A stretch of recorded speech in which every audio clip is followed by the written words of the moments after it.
You could be forgiven for thinking that Advent is all about Christmas. And I suppose in one way it is. It is the countdown to the celebration. It is the countdown to the day we remember the birth of Jesus. It is this, as Joan Chittister calls it, this 4-week-long period of intense waiting. And when you're a kid, it feels like it's never going to end. It goes on forever. When you're an adult, you think, man, this is a long time. Not many of us managed to make it through the entirety of the first 24 days of December, keeping our Advent candles up to date, or the Advent calendars going, or maybe we just ate all the chocolate on day 5. It's a long time waiting to this joyous moment, this explosion of glory as we remember the Christmas story. But if the Christmas story is just the Christmas story, if it all ends there on a starry night in a small town, if it ends there with just a baby, well, the story is beautiful, the story is crazy, the story is bonkers, the story is brilliant, the story is wow. But it's not redemptive, it's not world-shattering, it doesn't change much if the story ends there with a baby. And that's why Advent isn't just about Christmas.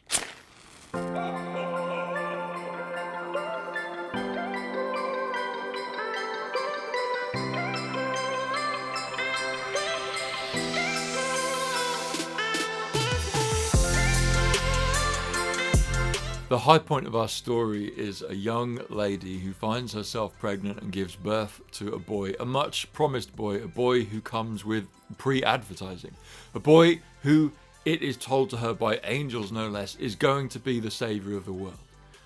If she's connected the dots, if her and Joseph have sat down in between bottles and nappies and discussed anything, they might have recognised some passages of the ancient scriptures that they'd have heard being read that have said that this Messiah, this promised one, this expected one, this hoped for Redeemer and Rescuer, well, that person would be a Prince of Peace.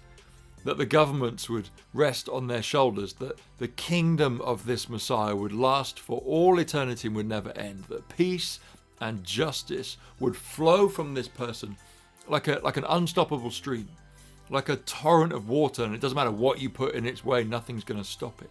That the forces of darkness would not be able to get their claws and their tentacles anywhere near this person. And Mary, we're told, treasures and ponders all these things in her heart, so we know that she must have meditated on it and thought about it. And with all this going on in her mind, she's left with a baby wrapped up in cloths, screaming and needing changing. And then throw into the story some shepherds, some angels, some people travelling from the east who bring gold and expensive stuff with them to lavish praise upon this baby. Then throw in probably some other people, some nosy neighbours who are like, oh, who was that just popped round? And you've got an incredible story. But all the things that Mary hopes this baby is going to be, all the change that's going to start from this baby, well, if we're honest, it hasn't really happened.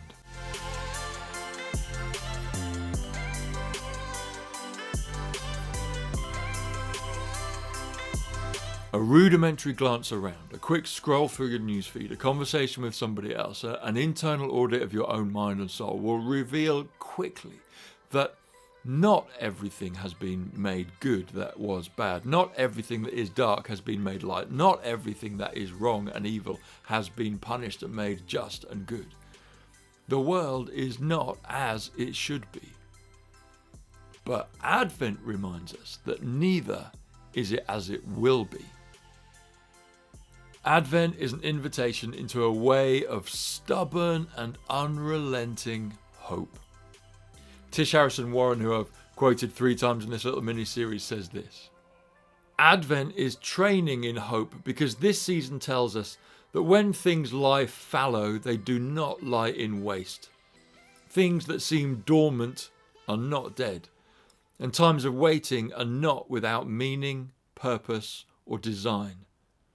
God is working, sometimes almost imperceptibly, deep beneath the surface of time. Waiting is part of His redemption. It is part of His gift to us. It is part of His grace. To be shaped by Advent, then, is to recognise that not everything is as it should be, but it isn't as it will be either. And so the people of Advent light a candle stubbornly and persistently, filled with hope and expectation that things will change, that the darkness won't always win.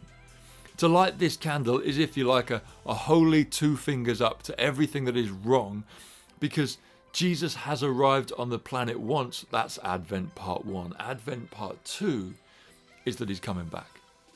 Is that when the final whistle blows on the world, whatever that looks like, whenever it is, who cares? When everything else is done, well, then God still remains. Still justice remains. Still good wins. Love wins. Grace wins. And all that is unjust will be rolled back and undone. All that is broken will be fixed and restored. All that needs mending will be mended. You and I will be known and fully loved and be able to fully love other people. There will be peace. There will be justice.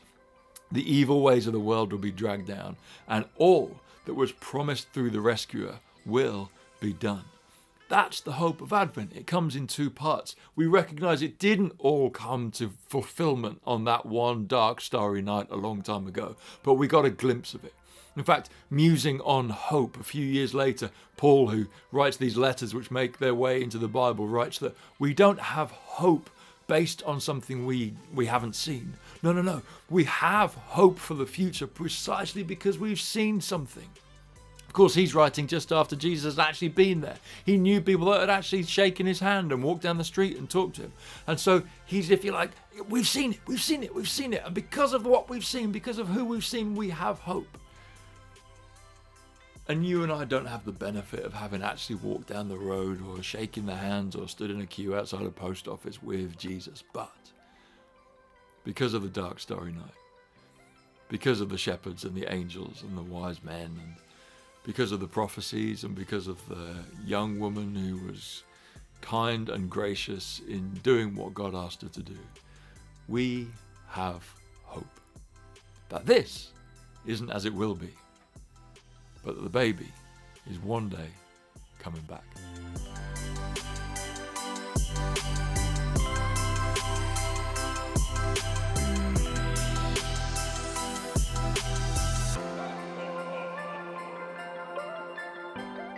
And so, as Advent turns into Christmas, may you, who still feel delay and frustrating waiting in all that you're looking for and hoping for and expecting God to do, may you know the presence of the baby King who sits with you in the frustrating delay. May you, who need to sweep out some stuff in order to prepare a place, may you be gifted the creativity to be able to carve out the time in an incredibly packed, busy schedule to prepare him some room. And may you, who sometimes feel like the darkness is big and sometimes wonder, is this it?